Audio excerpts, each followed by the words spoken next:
Haleluya, shalom, shalom, shalom. Kita berjumpa lagi dalam Pray From Home. Dan mari sebelum kita mendengarkan firman Tuhan, mari kita berdoa bersama. Bapa, dalam nama Yesus kami bersyukur kami bisa ada hari ini sebagaimana kami ada. Dan biarlah lewat firman-Mu hati kami dikuatkan, kehidupan kami diluruskan, dan biarlah jalan hidup kami adalah jalan hidup yang berkenan kepada Tuhan. Dalam nama Yesus berfirman buat kami, urapan dari tempat Maha Kudus ada pada kami semua. Dalam nama Yesus, amin. Nah, kekasih Tuhan, malam ini kita akan sama-sama belajar untuk menjaga perkataan kita. Jaga perkataan saya, jaga perkataan Anda, dan mari kita baca terlebih dahulu dari Efesus 4 ayat 25 sampai ke 29. Efesus 4 ayat 25 sampai 29 dikatakan, karena itu buanglah dusta dan berkatalah benar, seorang kepada yang lain, karena kita adalah sesama anggota. Apabila kamu menjadi marah, janganlah kamu berbuat dosa. Janganlah matahari terbenam sebelum padam amarahmu, dan janganlah beri kesempatan kepada iblis. Orang yang mencuri, janganlah ia mencuri lagi, tetapi baiklah ia bekerja keras dan melakukan pekerjaan yang baik dengan tangannya sendiri, supaya ia dapat membagikan sesuatu kepada orang yang berkekurangan. Janganlah ada perkataan kotor keluar dari mulutmu, tetapi pakailah perkataan yang baik untuk membangun di mana perlu, supaya mereka yang mendengarnya beroleh kasih karunia. Nah, salah satu cara berkomunikasi adalah berbicara. Jadi ada orang berbicara lewat kata-katanya, ada orang juga berbicara lewat isyarat. Tetapi kita harus belajar benar-benar menyadari bahwa cara kita berbicara dapat diresponi dengan berbagai cara, dengan berbagai respon. Oleh sebab itu kita sangat-sangat berharap orang yang kita ajak berbicara berespon benar, berespon baik. Tentu kita harus belajar. Bagaimana kita belajar untuk bijak di dalam berbicara? Mari, hal yang pertama kita belajar adalah berkatalah benar. Efesus 4 ayat 25 dikatakan, karena itu buanglah dusta dan berkatalah benar, seorang kepada yang lain, karena kita adalah sesama anggota. Kita harus belajar berkata benar. Kita harus belajar memperkatakan kebenaran. Bagaimana caranya? Kita harus belajar bergaul dengan sang kebenaran, yaitu Tuhan Yesus. Dan kalau kita bergaul dengan Tuhan Yesus, otomatis kita belajar bergaul dengan firman Tuhan, bergaul dengan Roh Kudus.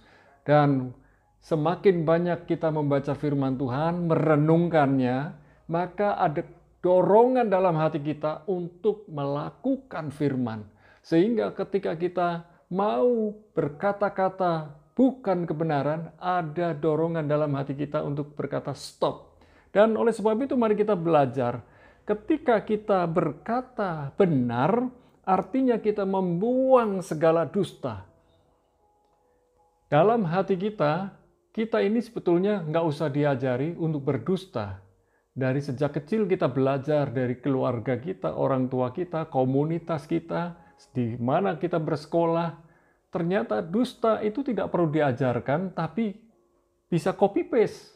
Kita melihat orang lain berdusta, lalu kita ada dorongan naluri berbuat dosa, berdusta. Karena manusia lama kita hidup dipimpin oleh iblis. Oleh sebab itu hari ini kalau kita hidup dipimpin oleh Tuhan, dipimpin oleh Roh Kudus, maka kehidupan kita pun mengalami perubahan menjadi manusia yang baru. Dan mari kita belajar memiliki hati yang tulus dalam berbicara. Orang yang hatinya tulus dalam berbicara, sekalipun dia sempat memperkatakan kesalahan, orang masih bisa mengerti. Karena hatinya tulus, tetapi cara menyampaikan pesan, menyampaikan message, menyampaikan pendapat, mungkin terbatasnya kata-kata sehingga tidak menyampaikan pesan yang benar. Orang masih bisa tahu. Demikian pula, milikilah motivasi yang lurus di dalam berbicara. Sehingga Kalaupun kita masih ada selip kata-kata, orang masih bisa menerima kita. Oleh sebab itu, berkata-kata yang benar dimulai dari hati yang tulus dan motivasi yang lurus. Jadi kalau kita ini benar-benar apa adanya, orang akan melihat kita apa adanya. Mari kita menjadi diri kita yang asli, diri kita yang genuine, sehingga ketika orang melihat kehidupan kita, mereka melihat apa yang ada di hati kita dan perkataan kita itu sama. Tentu memang harus belajar, minta hikmat dari Tuhan, minta kebijakan dari Tuhan, untuk menyampaikan kebenaran dengan cara yang benar, di saat yang benar, untuk tujuan-tujuan yang benar.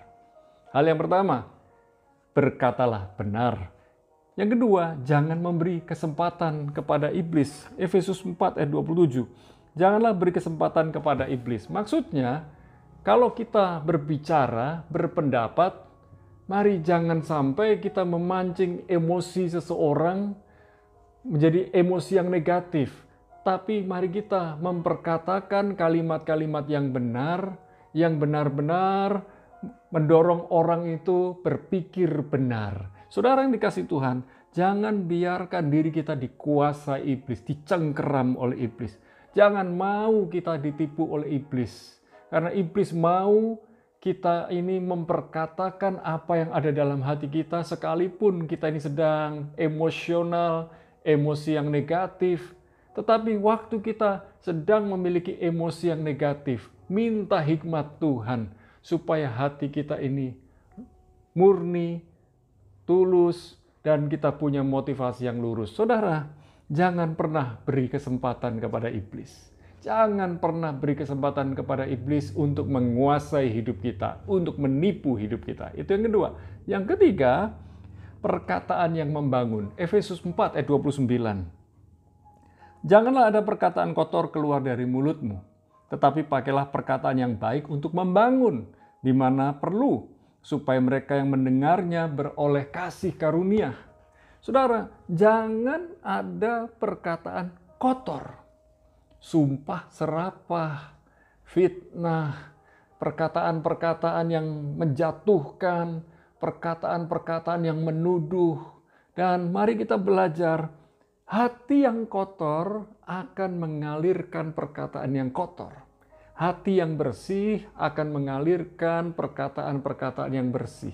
Dan perkataan yang bersih itu membangun, menguatkan, mengokohkan, menghiburkan, menolong. Dan ini yang harus kita lakukan. Oleh sebab itu kembali saya berkata, kita perlu punya motivasi hati yang lurus, punya hati yang tulus, sehingga niat hati kita akan tersampaikan lewat tutur kata kita. Saya percaya, seiring dengan waktu, lewat proses kehidupan, maka tutur kata kita akan menjadi tutur kata yang semakin baik.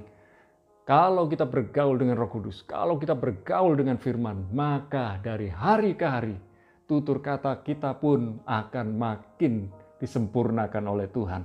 Saudara yang dikasihi Tuhan, pakai perkataan kita untuk membangun orang, menguatkan orang, menghiburkan orang.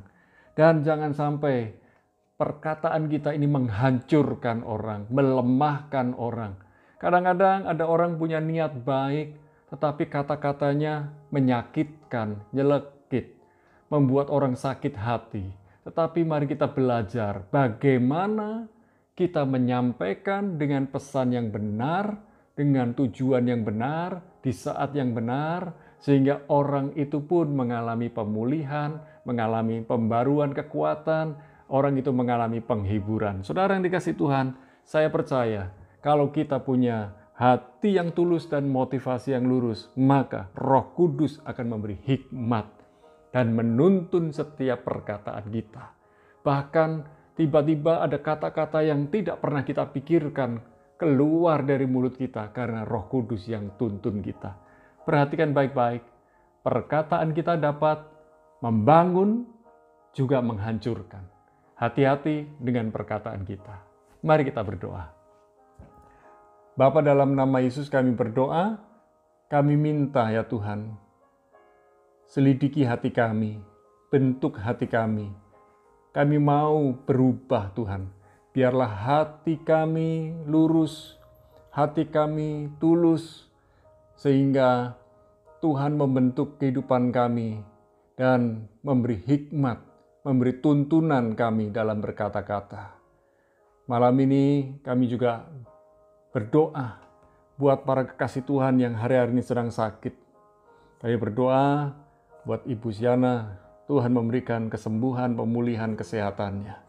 Dan kami juga berdoa buat Pak Slamet dan rekan-rekan yang lain.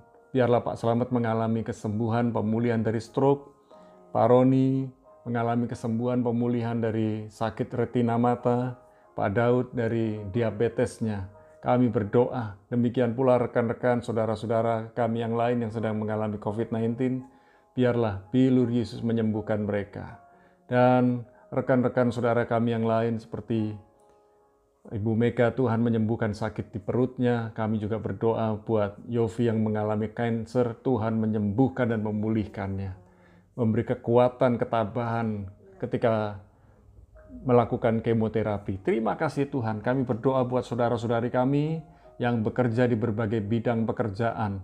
Biarlah semua saudara-saudari kami bekerja melakukan protokol kesehatan. Dan kami percaya orang yang melakukan kebenaran, Tuhan membela, Tuhan menolong.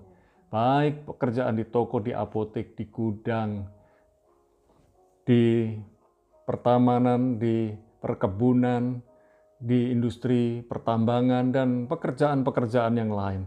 Kami berdoa Tuhan untuk Miss Lydia, keluarga Alvinsiu yang ada di Malaysia, juga Ibu Siana, serta Intan dan Haris yang ada di Solo. Tuhan, kami berdoa termasuk saudara-saudariku, jemaat kekasih Tuhan yang ada di Rok Jajak, semua dikuatkan Tuhan, diteguhkan, makin bergaul karib dengan Tuhan, sungguh-sungguh di dalam Tuhan. Kami berdoa ya Tuhan, mari lawat setiap kami, pekerjaan kami, rumah tangga kami, pelayanan kami, studi kami, semuanya Tuhan yang melawat. Terima kasih Bapa. Biarlah kami juga berdoa buat para hamba Tuhan, dalam pergumulan mereka untuk pembangunan pastori, pembangunan rumah Tuhan, dan pembangunan serta pelayanan rumah tangga kehidupan mereka. Tuhan yang memberkati, melindungi secara khusus satu demi satu para hamba Tuhan. Kami juga berdoa buat bangsa Indonesia, rahmat-Mu, berkat-Mu turun buat negeri Indonesia, di mana proses vaksinasi sudah mulai berlangsung kembali, mulai hari Senin, dan kami berdoa, biarlah penyediaan vaksin COVID-19 semakin merata dari daerah ke daerah, dari pulau ke pulau, dari desa ke desa. Di dalam nama Yesus kami bersyukur. Aparat TNI dan Polri menjaga negeri Indonesia dengan hikmat dan pimpinan dari Tuhan. Para pemimpin negeri ini, baik dari presiden sampai ke jajaran terendah, baik yang ada di provinsi, di kabupaten, di kota madya, maupun di desa-desa, di dusun-dusun, kami berdoa, Tuhan yang turut campur, Tuhan yang memberikan hikmat dan otoritas serta wibawa. Kami berdoa buat saudara-saudari kami yang ada di luar negeri, yang mengikuti Pray From Home, Tuhan memberikan kesehatan, kekuatan, hikmat, dan pertolongan. Kami juga tak lupa berdoa buat perdamaian di Palestina dan Israel. Tuhan turut campur, Tuhan bekerja luar biasa buat mereka. Kami percaya ada titik temu, ada kesepakatan, dan ada perdamaian. Terima kasih Bapa, malam ini kami akan melakukan kegiatan-kegiatan lain. Turunkan berkat-Mu ya Tuhan. Buat kami di dalam nama Bapa, Putra, dan Roh Kudus, di dalam nama Yesus kami bersyukur dan berdoa, sama-sama katakan amin. Kita jumpa lagi esok malam. Tuhan Yesus memberkati.